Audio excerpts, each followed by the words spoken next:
Okay, I'm not spending a lot of time on this one because it's just stupid. It's just completely stupid. All right, this has been going around the last 24 hours or so. Apparently, in the new book that is coming out dealing with the characters from the sequel trilogy that nobody gives two shits about,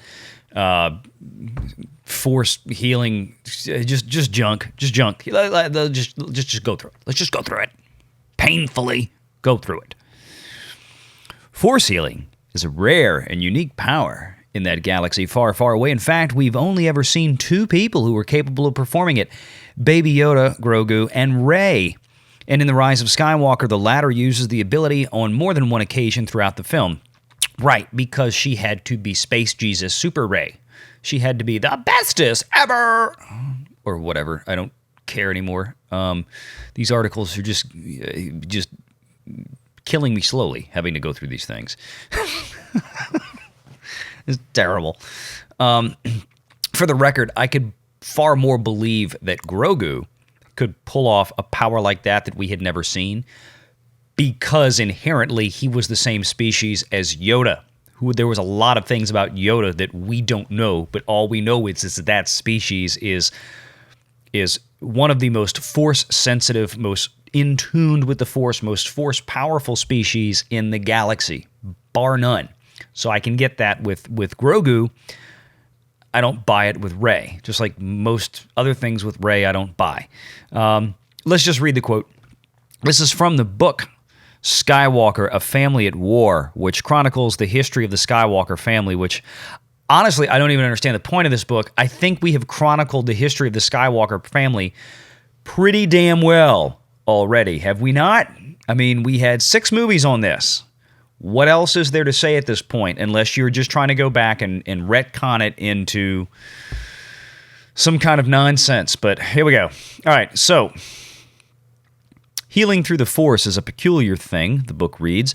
Quote, Rey transferred her own Force energy to the wounded man at her feet. However, the interaction did more than merely mend a gaping wound. Burned flesh and damaged organs were made whole again, and even the scar on his face disappeared. For the first time in more than a decade, Ben Solo's mind cleared. So the implication here, or at least what is going around not only in this article, but also from Screen Rant, Bounding Into Comics has one, and they're all kind of feeding off of each other, suggesting that the mysterious new out-of-nowhere Force healing powers in Star Wars that Rey introduced us all to apparently also have the ability to pull people back from the dark side, right? Which makes literally no sense whatsoever. None at all. I mean, the Force is the Force, right? We learned this in the first Star Wars movie, Episode 4, New Hope. Kenobi made it clear the Force is all around us. It binds us. It's, blah, blah, blah, blah. There's not a good or bad Force. There are choices that people make with it, like as in real life. We all have inherent abilities, and we make a choice how to apply those abilities, either for good or for ill.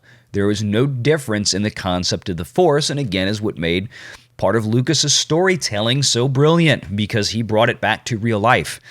That people that have this innate power to make objects move, to use telekinesis, to read people's minds, to manipulate people's minds, there's not a good side and a bad side of the Force per se.